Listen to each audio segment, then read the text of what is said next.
मन मंदिरा गजर भक्तीचा.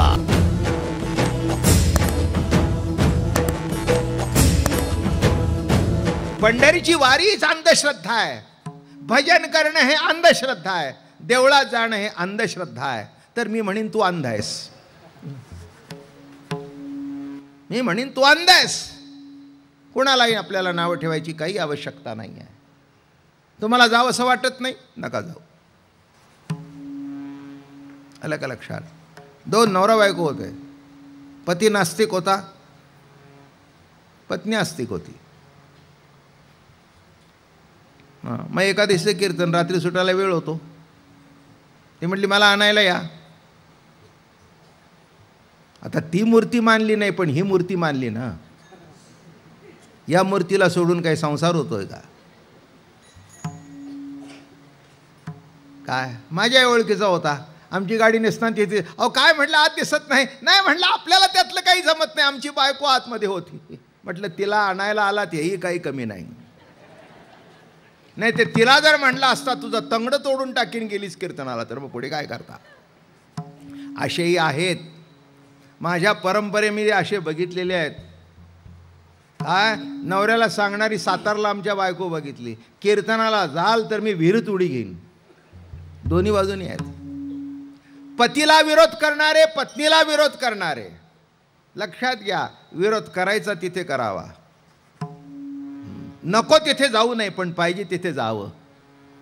नाही का? अहो आम्ही काही चुकीच्या मार्गाने जात नाही. माऊली जिथे गेले तिथे गेलो. नाथ जिथे गेले तिथे गेलो. तुकोबाराय जिथे गेले तिथे गेलो. नामदेव रायाने ज्याला दूध पाजलं तिथे गेलो. तुम्ही म्हणाल असं कुठे देव दूध पितो का? तुझ्या हातून तुझं पोरगं दूध पित नाही तर देव कुठलं पिणार?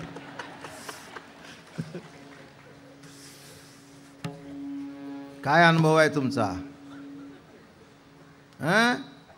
लहान मुलं पितात का? त्या पुरुषांना द्या त्यांना म्हणा बाळूला दूध पाहत. ते असं देते झिडकरून द्याला नाही तुझ्या हातून बाया बाजूला होतो. मी म्हटलं तुझं मूल तुझ्या हातून दूध पित नाही, तुझं मूल तुझ्या हातून जेवत नाही. नामदेवरायाकडे कशाला जातोस? दिल्ली बहुत दूर नाही, पंढरपूर बहुत दूर आहे. तुझ्याकरता खूप दूर आहे. हे बघा, देवाने आपल्या हातून दूध पिण्याकरता नामदेवराय व्हायला पाहिजे. देवाचा हात जात्याला लागण्याकरता जनाबाई व्हायला पाहिजे. देवाने चोपदार होऊन कीर्तनामध्ये उभं राहण्याकरता नाथ बाबा व्हायला पाहिजे. माझं बोलणं कळलं का? रेड्याच्या पाठीवर हात ठेवल्यानंतर तो बोलण्याकरता माऊली व्हायला पाहिजे. कुणी म्हणतील आम्हाला पटलं नाही. मी ते सांगतोय, पटलं नाही तर कोणचाही आग्रह नाही. मी आयुष्यात कधी कोणाला माझं मत लादलं नाही. आता बघा इथे काही कोणाला आमंत्रण दिलंय? जवळजवळ भरलं बघा. कोणाला आमंत्रण दिलंय? नुसती एक माहिती दिली की नाही, कार्यक्रम आहे की माणसं येतात. ज्यांना आवडतं ते येतात. नाही का काही काही म्हणतात हां निघाले आमच्या आता बाबा महाराज आले. माझ्याकडे एक चांगले व्यक्ती येते.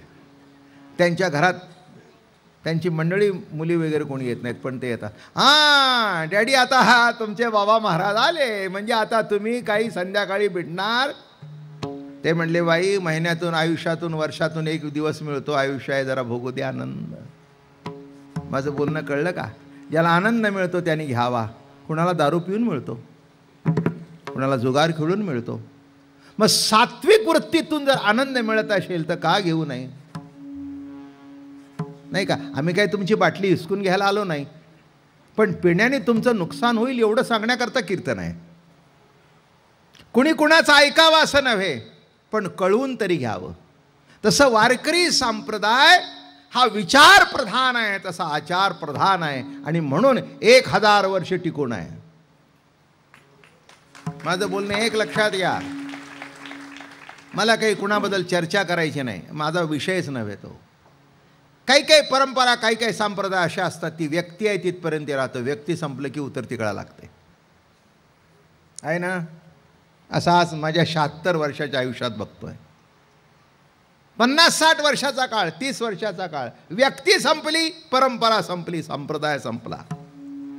इथे तसं नाही, बाबा महाराज असू दे नाही तर नसू दे, 1000 वर्ष अनेक कीर्तनकार, अनेक प्रवचनकार पांडुरंगाचा, ज्ञानोबा तुकोबाचा महिमा वाढवत आहेत. मला आयुष्य आहे तिथपर्यंत मी कीर्तन करतोय. असं आहे का मी म्हणेन की माझ्यासारखा दे सोडून? ज्ञानोबा तुकोबाची ताकद इतकी आहे, रेडा बोलवला तर या बाबा महाराजाची काय किंमत आहे, नाही का? मिजास मारण्याची गरजच नाही. एक सांगतो, जीवनामध्ये अहंकार आला की तुम्ही संपला.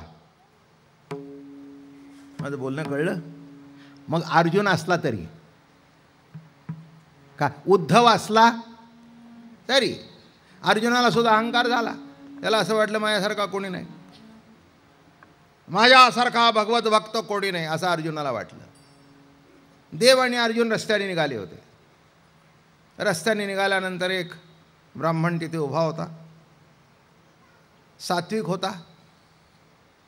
कोणाची हत्या होऊ नये म्हणून हिरवा चारा सुद्धा खात नव्हता, सुकलेलं गवत खात होता, शुष्क गवत खात होता, आणि हातानं मात्र तलवार होती त्याच्या. गमतीची गोष्ट आहे, हातात अशी तलवार घेऊन उभा राहिला. भगवंताने अर्जुनाने विचारलं, भगवंत हे काय भानगड आहे? अरे म्हणले, मी तुझ्याबरोबर आहे, मला तरी काय माहिती भानगड काय आहे. तर म्हणले, दिसतो तो सात्विक. नाही, सात्विक माणसाच्या हातात तलवार बरी दिसत नाही. बाबा महाराज जर उद्या इथे तलवार घेऊन बसले, ते म्हणाल बाबा महाराज काही येड बीड लागले का, विणा सोडून ही तलवार कशाला? काय अहो, विणा सोडून ही तलवार कशाला? ज्यांच्या हातात शोभावी वीर आहे, शूर आहे, रेर आहे, तिथे शोभून दिसते. वारकऱ्याच्या खांद्यावर काय पाहिजे? विणा. हा तर म्हणले इतका सात्विक दिसतो आणि तलवार घेऊन उभा आहे, काय भानगड आहे? भानगड विणगड काही नाही म्हणले. मला विचारण्यापेक्षा त्याला जाऊन विचारते. गेलं, दर्शन घेतलं. म्हणले, महाराज ही काय भानगड आहे तुमची? इथे तर तलवार घेऊन उभा, ही काय भानगड आहे? काय म्हणले, हे बघ, मी त्या नारद्याची वाट पाहतो. चौघाची वाट पाहतोय, केव्हा येतात आणि केव्हा कापून काढतो. त्या नारद्याची वाट पाहतो म्हणे. त्याला काळ कळत नाही, वेळ कळत नाही. देव झोपलेला असता तरी काकडा करतोय. देवाला झोपून सुद्धा देत नाही. कारण का? सतत भजन, याचा विणा बंदच नाही. त्या देवाला झोपून देत नाही. झोपावंसं वाटलं तरी रात्री 12-12, कारण याला जागर करायचा असतो. त्या नारद्याची वाट पाहतोय आणि त्याला सांगतो, अरे काय जरा थोडंसं भजन कमी कर ना, देवाला झोपू दे ना. काय? हां, जरा झोपू दे ना. कळलं एक तरी. दुसरं कोण आहे म्हणे, दुसरं कोणाची वाट पाहत आहे? तर म्हणाले, दुसरी त्या प्रल्हादाची वाट पाहतोय. काय म्हणले, माझ्या देवाला अग्नीत उडी टाकायला लावली, स्वतःचा महिमा वाढून घेतला आणि माझ्या देवाला अग्नीत उडी टाकावी. काय आला तर असं. बरं म्हणले, अजून कोण? तिसरी ती द्रौपदी म्हणे. माझा देव जेवायला बसला होता, त्याला ताटावून उठवला तिने, ताटावरून जेवायला बसला होता. हाक मारली, दुर्वासाला हाक मारली, धाव देवा, धाव देवा. घास टाकून दिला आणि माझा देव धावत गेला तिच्याकडे. बरं, पुन्हा म्हणाला भूक लागली आहे, तर काय द्यावं? तर स्वतःच्या ताटाला लागलेलं खरकट पान दिलं आणि त्यांनी खाल्लं. तिची वाट बघतोय. चौथा कोण? चौथा म्हणले तो अर्जुन.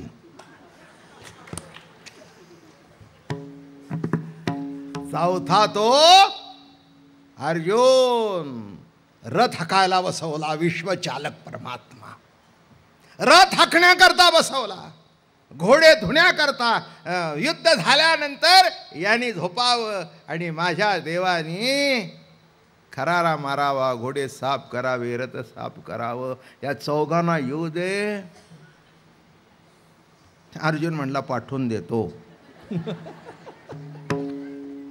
आणि मग अर्जुनाचा अहंकार संपला. कळलं का?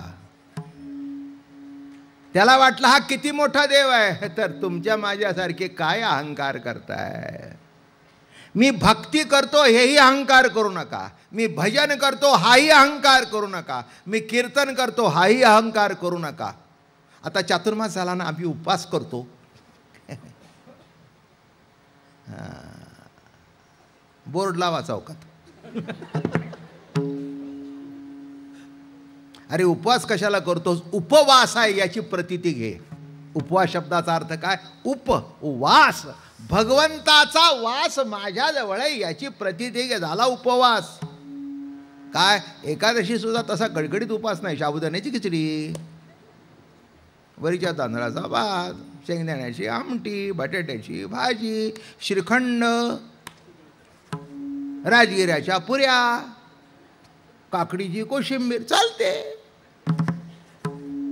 काय नाव उपवास. त्याचं कारण कळलं का? तुम्ही म्हणाले याच्यात काय? याच्यात काही नाही. अन्नात बदल झाला की कळतं आज एकादशी आहे. नवरा ऑफिसला गेला, तो सगळं डोक्यातून गेलं होतं. डबा उघडल्यावर खिचडी. अरे म्हणलं आज एकादशी, आज आपल्याला कीर्तनाला जायचं आहे. म्हणजे खिचडीकडे बघून का होईना एकादशी आठवली. माझं बोलणं कळलं? अन्नात बदल झाला की हरिदिनी. एकादशीचं दुसरं नाव काय? हरिदिनी आहे. आणि वारकरी एकादशीला कीर्तन ऐकल्याशिवाय राहत. काय महत्वाचं आहे?